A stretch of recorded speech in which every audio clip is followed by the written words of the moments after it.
అందరికీ స్వాగతం. పేరెంట్స్‌తో ఒక చిన్న మాట పాడ్కాస్ట్ షోకి స్వాగతం, సుస్వాగతం. ఈ రోజుటి podcast episode topic last week నా దగ్గరికి వచ్చిన ఒక క్లయింట్‌తో డిస్కషన్ తర్వాత ఆహ్, దీని గురించి మాట్లాడదామని నేను డిసైడ్ అయ్యాను. ఏంటంటే లాస్ట్ వీక్ నా దగ్గరికి ఒక పేరెంట్స్ ఇద్దరు వచ్చారు. అమ్మా, నాన్న ఇద్దరు వచ్చారు. వాళ్ళ 10 ఇయర్ ఓల్డ్ అబ్బాయి, 10 ఏళ్ల వయసున్న బాబుకి చదువు మీద ఇంట్రెస్ట్ తగ్గిపోతుంది. అసలు వాళ్ళ మాట వినటం లేదు. దేని మీద ఇంట్రెస్ట్ ఉండటం లేదు. డల్‌గా అవుతున్నాడు. ఎందుకో కనుక్కోమన్నారు. సరే, ముందుగా బాబుతో మాట్లాడే ముందు నేను నా అలవాటు ప్రకారం ముందు ముగ్గురిని కూర్చోబెట్టి, అమ్మ, నాన్న, బాబుని ముగ్గురిని కూర్చోబెట్టి వాళ్ళ ఫ్యామిలీ రొటీన్‌లు, వాళ్ళ మిగతా కుటుంబ వివరాలు, వాళ్ళ డిఫరెంట్ హాబీసు, ప్యాషన్స్, టైం ఎలా స్పెండ్ చేస్తారు ఒకళ్ళతో ఒకళ్ళు, మిగతావన్నీ అడుగుతూ ఉన్నాను. అలా అడుగుతున్నప్పుడు ఎంతసేపును మాకు క్రికెట్ ఇష్టము, మా వాడు క్రికెట్‌లో ఉన్నాడు, మా వాడు క్రికెట్‌లో ఇలా చేస్తున్నాడు, అది ఇది అని చెప్తున్నారు గానీ, ఎప్పుడు ఆ పిల్లవాడు అసలు నోరే మెదపడం లేదు. ఏ క్వెషన్‌కిను వాళ్ళ అమ్మా, నాన్న కేసి చూస్తాడు. వాళ్ళ అమ్మా, నాన్ననే సమాధానం చెప్తున్నారు. సరే, ఇదంతా బానే ఉంది. వాళ్ళ అమ్మా, నాన్నతో మాట్లాడాక, నేను కాసేపు మీ పిల్లవాడితో సెపరేట్‌గా మాట్లాడాలి అని అడిగాను. సరే అని చెప్పారు. సరే, ఆ పిల్లవాడితో, "సరే కన్నా, నువ్విప్పుడు మీ అమ్మా, నాన్న చెప్పారు నీకు క్రికెట్ ఇష్టము. నువ్వు స్టడీస్‌లో గూడా బాగా కాన్సంట్రేట్ చేస్తున్నావు. 2 చక్కగా మేనేజ్ చేస్తున్నావు. సరే, నీకేది ఇష్టము క్రికెట్‌లో? నీకు బౌలింగా? బ్యాటింగా?" అని అడిగాను. మీరు నమ్ముతారు, నమ్మరు. ఆ పిల్లవాడు ఏం చెప్పాడు తెలుసా నాకు? "నాకు సింగింగ్ అంటే చాలా ఇష్టం ఆంటీ" అన్నాడు. "కన్నా, అమ్మా, నాన్న నీకు క్రికెట్ ఇష్టం అంటున్నారు. మరి నువ్వు స్వింగింగ్ అంటున్నావు ఏంటి కన్నా" అంటే, అది నా ఇష్టం ఆంటీ. కానీ వాళ్ళ క్రికెట్ ఇష్టం కాబట్టి, వాళ్ళ ఇష్టం గూడా నా ఇష్టం అయిపోయింది అన్నాడు. అంతే. ఒక్కసారి కొంచెం చిన్న షాక్ తిన్నాను. అఫ్‌కోర్స్ మీరనొచ్చు, ఆహ్, ఒక కౌన్సెలింగ్ సైకాలజిస్ట్‌గా ఇవన్నీ నీకు చాలా కామన్‌గా ఉంటాయి కదా! నువ్వెందుకు షాక్ తిన్నావు అని అడగొచ్చు. షాక్ అనేది ఆ పిల్లవాడిలో ఉండే ఆన్సర్ ఇచ్చే కెపాసిటీ గురించి నేను చెప్పడం. సరే కన్నా, అయితే నీ రొటీన్ ఏంటి చెప్పు అని అడిగాను. సరే, విందాం. ఆ పిల్లవాడి మాటల్లోనే ఎలా అంటున్నాడో విందాం మనం. నేను మార్నింగ్ 5:30కి లేస్తాను. ఫిట్‌నెస్ చేయాలి ఒక హాఫ్ అన్ అవర్. ఆ తర్వాత స్నానం చేసి, పూజ చేసి, బయటికొచ్చి కూర్చొని ఆడియో బుక్స్ వింటాను. వింటూ బ్రేక్‌ఫాస్ట్ చేసేస్తాను. ఆ లోపల స్కూల్ బస్‌కి టైం అవుద్ది. స్కూల్ బస్ వస్తది. స్కూల్ బస్ ఎక్కి స్కూల్‌కెళ్తాను. వచ్చాక ఈవినింగు స్నాక్స్ తింటూ మళ్ళీ ఆడియో బుక్స్ వింటాను.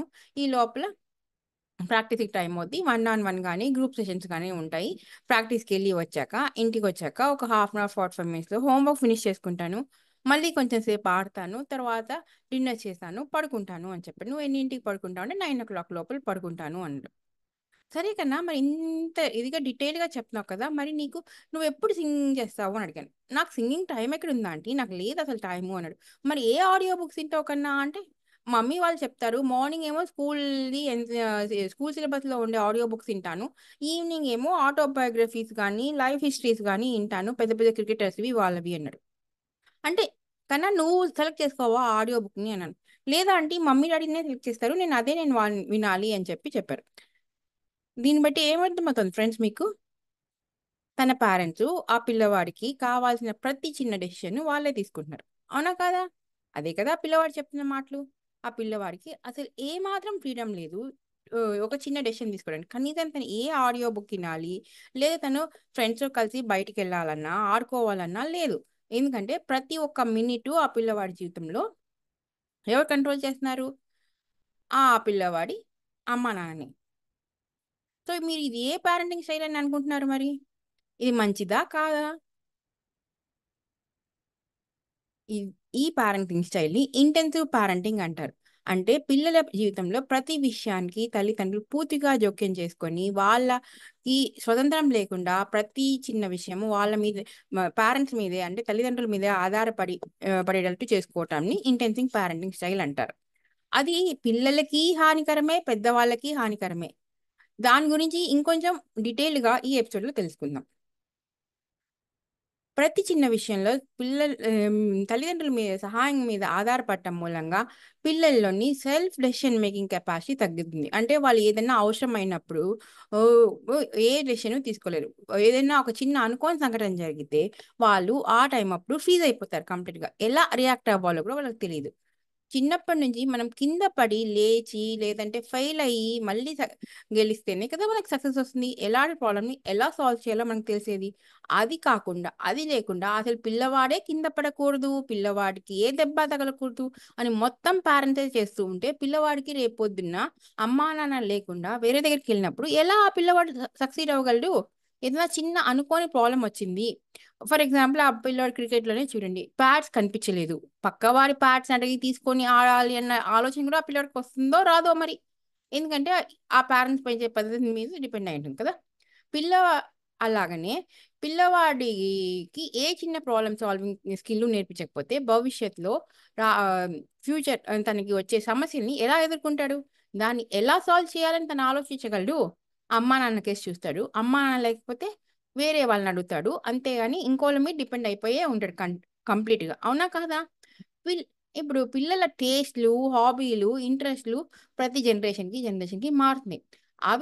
అవి మారుతున్నాయి అని మనం గమనించుకోకుండా ఎంతసేపు నాకు ఇది ఇష్టం కాబట్టి నువ్వు ఇది చేయాలి, నువ్వు పిల్లవాడు కాబట్టి నేను చెప్పినట్టు చేయాలి అని చేయటం మూలంగా నా ఏమవుతుంది, అమ్మా నాన్నలకి పిల్లవాళ్ళకి మధ్య ఉండే బాండింగ్ దెబ్బతింటుంది. ఎంతసేపు వాళ్ళు చెప్పిన మాట వినాలి, మనల్ని అసలు ఎవరు పట్టించుకోరు, మన ఇంట్రెస్ట్ ఏంటి, మన హాబీ ఏంటి అనేది కూడా వాళ్ళకి తెలియదు, మనకి ఏ ఫుడ్ ఇష్టమో కూడా వాళ్ళకి తెలియదు అన్న ఒక ఫీలింగ్లోకి వెళ్ళిపోతారు పిల్లలు.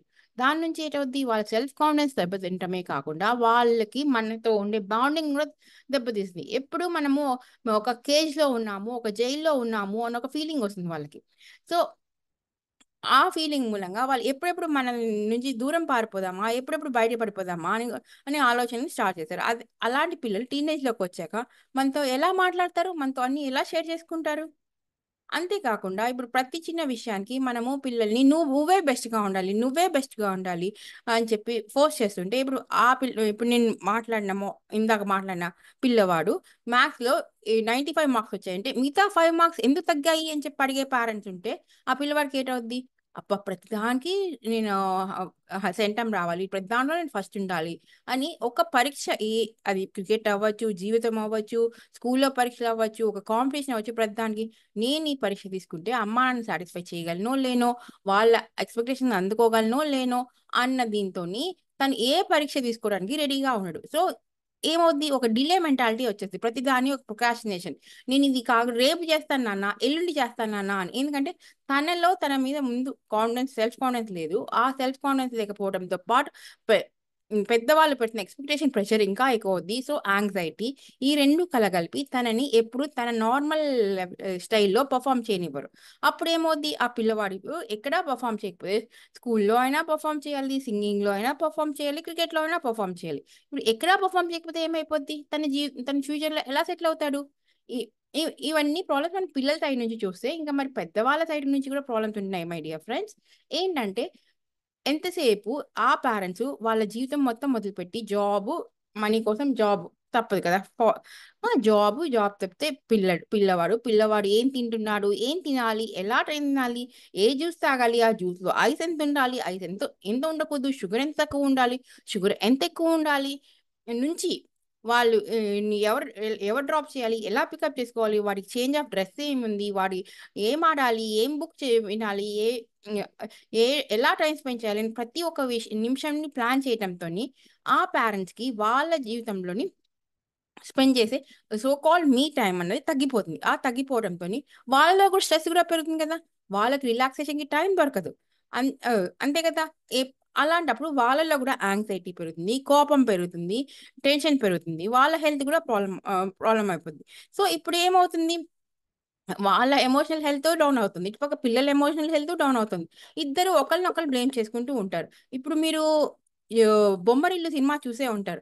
ప్రకాష్ రాజ్ని సిద్ధార్థ్ లాస్ట్లో చేయబట్టుకొని అంటాడు, జీవితం మొత్తం మీరే ఉండిపోయారు నాన్న, మొత్తం మీరే నిండిపోయారు, వెనక్కి తిరిగి చూసుకుంటే ఎవరూ లేరు నా జీవితంలో, ప్రతి ఒక్క చిన్న విషయంలోని ప్రతి ఒక్క చిన్న డెసిషన్ ని అన్నీ మీరే చెప్పారు, ఆఖరికి వేసుకునే షర్ట్ నుంచి ఎలా కూర్చోవాలి, ఎలా తినాలి, ఎలా నమలాలి అన్నీ మీరే చెప్పారు.